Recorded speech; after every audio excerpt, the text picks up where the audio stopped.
Olá, pessoal. Hoje eu vim aqui apresentar, um resumo e análise do capítulo do livro chamado de Casos Emblemáticos, que trata do sistema interamericano de direitos humanos. Então, ele envolve os países que são signatários da Convenção Americana.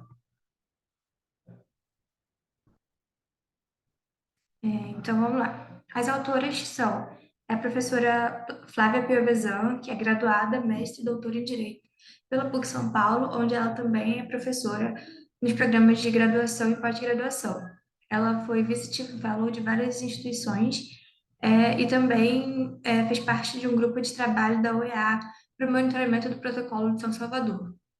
E ela também foi membro da Comissão Interamericana de Direitos Humanos da OEA entre 2018 e 2021. Júlia Cunha Cruz é graduada e mestre em Direito pela USP e mestre também pela Harvard Law School e atualmente é chefe de gabinete da deputada Tabata Amaral. A obra é um trecho do capítulo do livro Curso de Direitos Humanos de 2022, e o trecho em questão trata dos direitos civis e políticos e é subdividido em direito à vida, à integridade, à igualdade, à liberdade pessoal, à justiça e à liberdade de expressão. Então, alguns conceitos que vão ser trabalhados ao longo do capítulo são em relação aos direitos que estão listados na tela e eles vão ser abordados um a um na apresentação.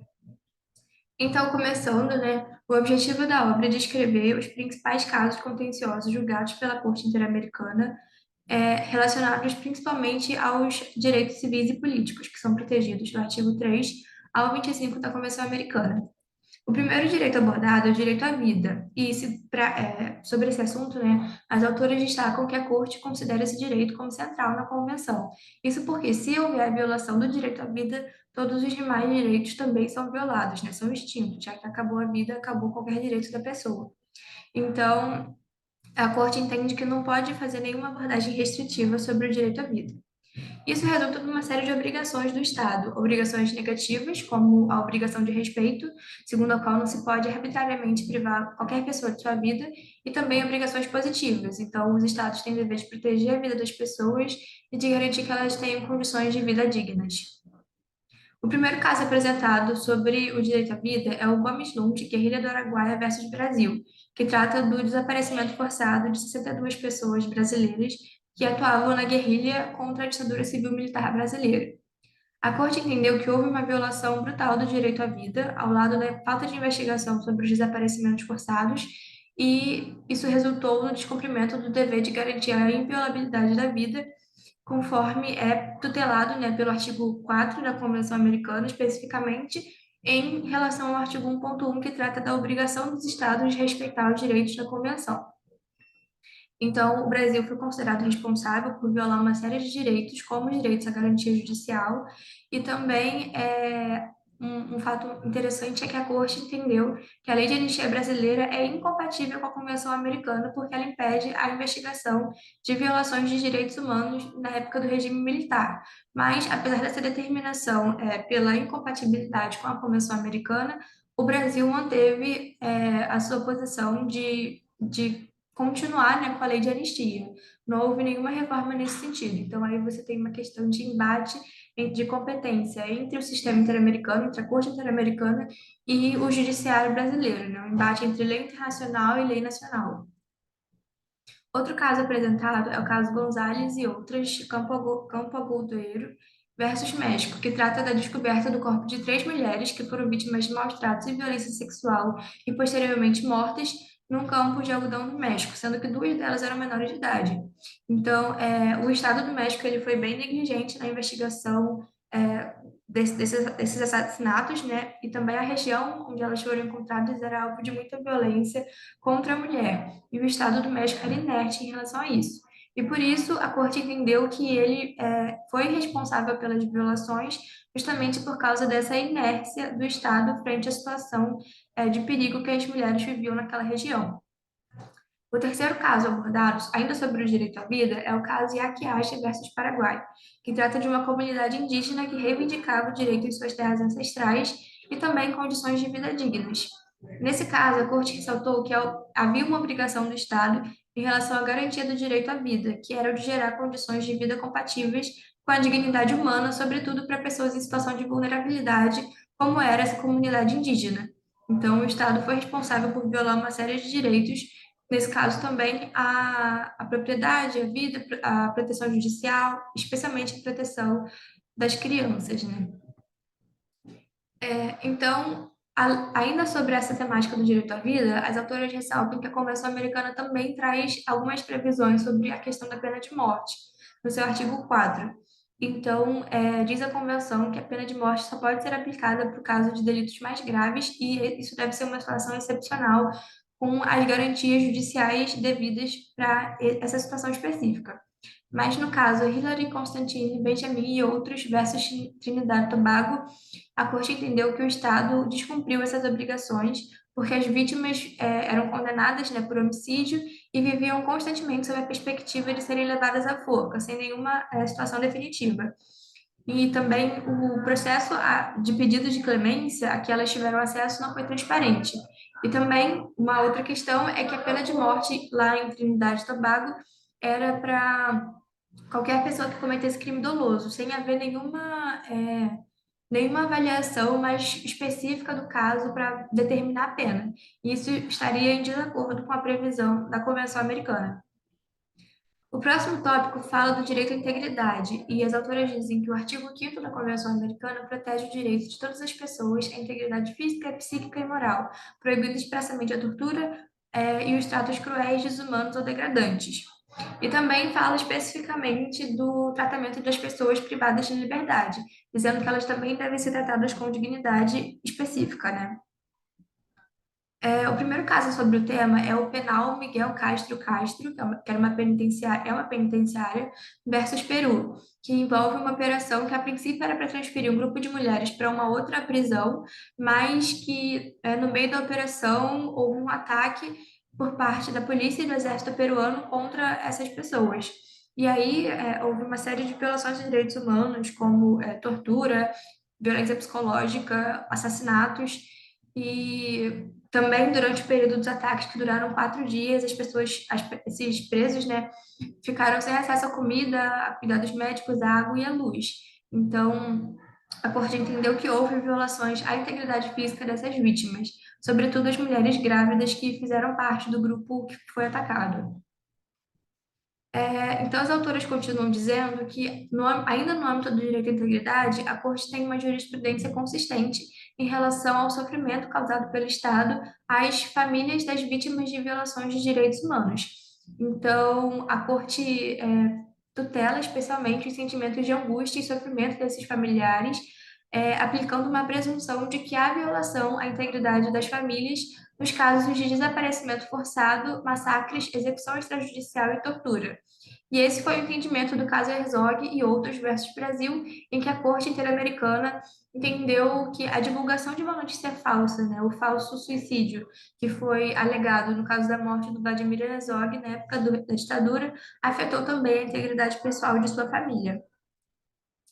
O próximo tópico fala do direito à igualdade, e nele as autoras contam que esse direito também é entendido como direito à não discriminação e é parte inseparável da dignidade humana. E também é uma norma de jus cogens, que quer dizer que toda norma pública, internacional e internacional se baseia nesse princípio da igualdade. Então, o caso que elas apresentam sobre o tema é o caso Atalarico e Filhas versus Chile, que envolve uma decisão do governo não, né, mas especificamente do Poder Judiciário do Chile, de tirar a guarda das filhas de uma mulher sob o argumento de que a mãe tinha um relacionamento com uma outra mulher e que esse relacionamento seria prejudicial às crianças. Mas a corte, é claro, entendeu que a vedação à discriminação abrange também a discriminação por razões de orientação sexual, de modo que o Chile foi responsável por violar o direito à igualdade e à família dessas vítimas. O próximo tópico fala do direito à liberdade pessoal, e nele as autoras dizem que a Corte Interamericana define o direito à liberdade como a capacidade de fazer tudo o que seja permitido pela lei, conforme as suas próprias opções e convicções. Então, o direito à liberdade pessoal seria uma dimensão do direito à liberdade protegido especificamente pelo artigo 7 da Convenção. E, no caso, a liberdade pessoal se refere mais precisamente à liberdade física, ou seja, a liberdade ou a defesa contra a detenção ilegal ou arbitrária. E, junto às salvaguardas trazidas por esse direito, a gente tem as garantias judiciais e o devido processo legal, que é protegido também pelo artigo 8 da Convenção. O caso que as autoras usam para ilustrar o tema é na 10 do Rosema e outros versus República Dominicana, que trata sobre um grupo de haitianos que tentaram emigrar para a República Dominicana, mas que foram atacados por militares dominicanos como resultado, né, houve uma série de lesões e mortes. Os sobreviventes, então, foram detidos e tiveram que pagar para poder serem levados de volta ao Haiti. Então, a corte entendeu que essa detenção foi arbitrária e que as vítimas tiveram seu direito à liberdade pessoal violado por não terem sido levadas à presença de um juiz e nem recorrer dessa decisão de serem deportadas, né? Já no próximo tópico, que fala do direito à justiça, Piovesan e Cruz contam que o artigo 8 da Convenção, que é o que trata das garantias judiciais, é um dos mais violados nos casos apreciados pela Corte. Em mais de 95% dos casos, a Corte entende que há violação das garantias judiciais. E também é importante notar que, apesar dessas garantias serem importantes por si mesmas, elas são especialmente importantes porque elas são instrumentos para a garantia dos demais direitos. Então, sobre esse tema, as autoras apresentam o caso Bulácio versus Argentina, que falam sobre detenções em massa que foram realizadas pelo governo argentino, resultando numa violação específica contra um adolescente chamado Walter Bulácio, que foi arbitrariamente preso e sofreu agressões que o levaram à morte. Então, nesse caso, não houve uma decisão por parte da Corte, porque, diante do processo frente ao sistema interamericano de direitos humanos, a Argentina fez uma espécie de acordo com as vítimas, né, com os representantes das vítimas, em que ela reconheceu a sua responsabilidade internacional por violar o direito à justiça, né? No último tópico do trecho desse capítulo que a gente está analisando, as autoras tratam do direito à liberdade de expressão, em que elas afirmam que a liberdade de expressão protege o direito de todas as pessoas de difundir ideias e informações, como de buscar, receber e conhecer as ideias e informações que são difundidas pelos demais. Então, o direito à liberdade de expressão tem uma dimensão individual, no sentido de que ninguém pode ser impedido de manifestar seus pensamentos arbitrariamente, e também uma dimensão coletiva, segundo a qual é protegido o direito da sociedade de receber informações e conhecer o pensamento dos seus membros.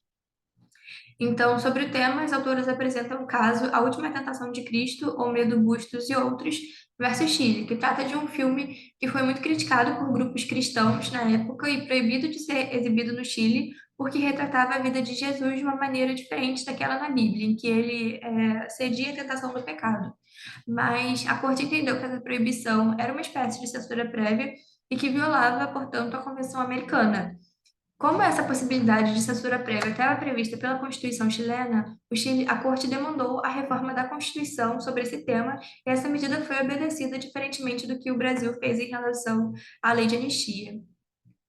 Então, aqui, como uma das partes principais do texto, eu separei esse trecho que fala sobre os direitos civis e políticos e que a realização deles está intrinsecamente ligada à efetividade dos direitos econômicos, sociais, culturais e ambientais. Então, os direitos de cada uma dessas categorias são interdependentes, de modo que a realização completa dos direitos civis e políticos não é possível se os direitos econômicos, sociais, culturais e ambientais não estiverem também sendo garantidos. Por isso, a violação de direitos humanos de uma categoria costuma, em regra, envolver também violações a direitos da outra. Então, chegando aqui às considerações finais, as autoras realizaram um ótimo apanhado dos direitos civis e políticos que são previstos na Convenção Americana e foram capazes, de maneira muito didática, apresentar o que significa cada um dos direitos citados e associá-los com uma jurisprudência bastante relevante da Corte Interamericana de Direitos Humanos, o que ajuda a gente a entender como que o sistema interamericano de direitos humanos, como que ele aborda essas violações e esses direitos no âmbito internacional. Muito obrigada, gente.